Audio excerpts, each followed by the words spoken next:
Perjuangan meraih kemerdekaan pada masa pendudukan Jepang.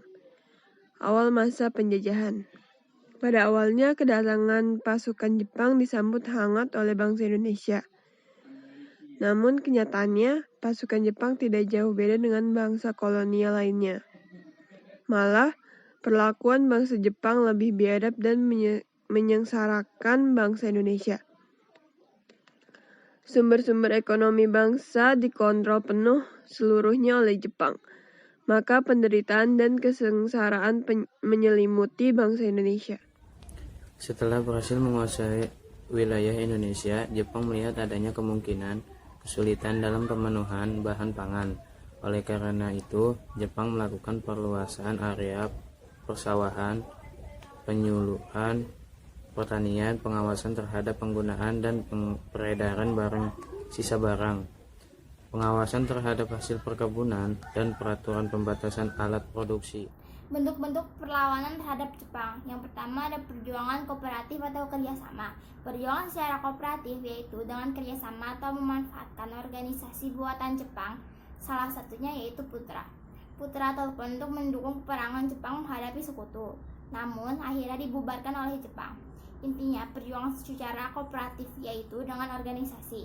Contoh organisasi lainnya adalah Seinendan, Keibundan, Sei Shintai, Fujinkai, dan lain-lain. 2. Perjuangan bawah tanah. Perjuangan bawah tanah adalah perjuangan yang dilakukan secara tertutup dan rahasia.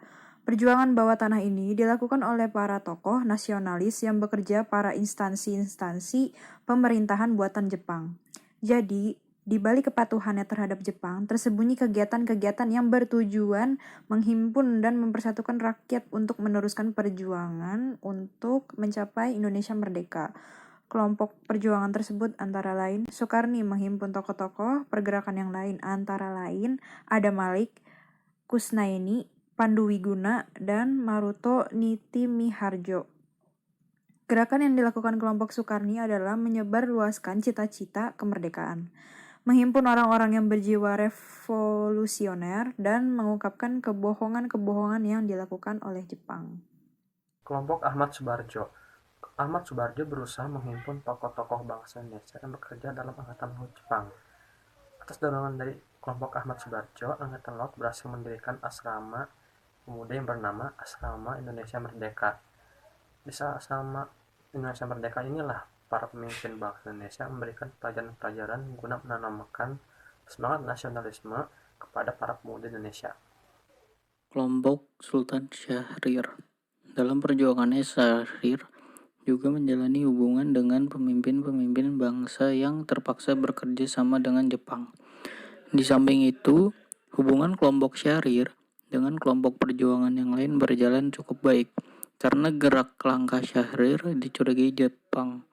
Untuk menghilangkan kecurigaan pihak Jepang, Syahrir bersedia memberi pelajaran di asrama Indonesia Merdeka milik Angkatan Laut Jepang Kaigun, bersama dengan Ir Soekarno, Muhammad Hatta, Ahmad Subarjo, dan Iwakusuma Sumantri, kelompok pemuda, kelompok mahasiswa, dan kelompok Kaigun.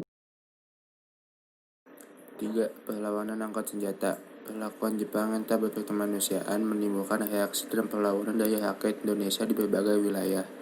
Kebencian ini bertambah ketika di beberapa tempat Jepang menghina aspek-aspek keagamaan. Berikut ini beberapa perlawanan rakyat pada masa penjajahan Jepang. Perlawanan di Chot Pleng, Aceh, perlawanan di Tasikmalaya, perlawanan sejumlah perwira pembela tanah air di Blitar, Buana, dan Paudah, Aceh, dan Cilacap. Perlawanan di Pontianak, perlawanan di Sukamana, Singaparna, Jawa Barat. Perlawanan di Cidempet, Kecamatan Loh Benah, Indramayu. Perlawanan Irian Jaya. Dampak pendudukan Jepang di Indonesia. Pendudukan Jepang di Indonesia berdampak pada merosotnya kualitas hidup masyarakat, seperti kekurangan makanan. Rakyat terpaksa makan umbi-umbian, bekicot, pohon pisang, pohon pepaya, dan sebagainya. Akibatnya, rakyat Indonesia kurang gizi, gairah kerja merosot, angka kematian meningkat. Kelaparan terjadi di mana-mana dan berbagai penyakit timbul seperti pes, beri-beri, sakit kulit, sakit kepala, dan sebagainya. Sebagian rakyat di desa-desa terpaksa memakai pakaian dari kalenggoni atau bangor, atau lembaran karet atau rami.